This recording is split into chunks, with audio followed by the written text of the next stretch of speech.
Ganito ang routine natin, guys. Araw-araw, guys. Pag wala yung mama niya, ayan. Mm-hmm.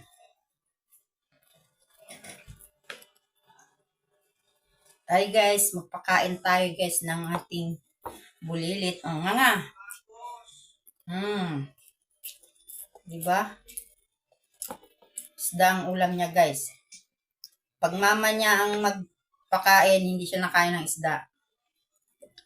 O, ako. Kain. Dahil ulam namin, guys, yung piniritong isda. Tilapia.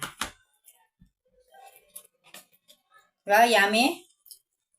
Yummy.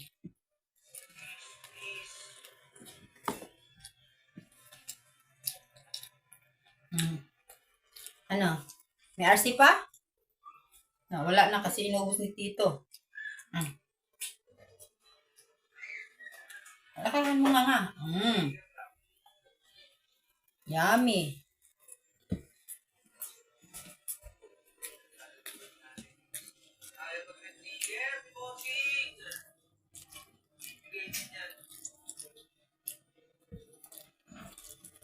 Kain din ako. Kain tayo.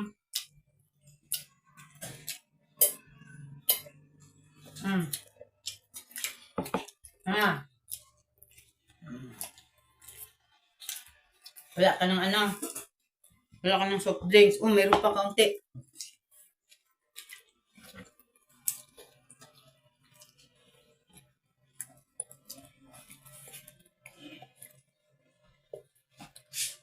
Ganito ang routine natin, guys. Araw-araw, guys. Pag wala yung mama niya, ayan.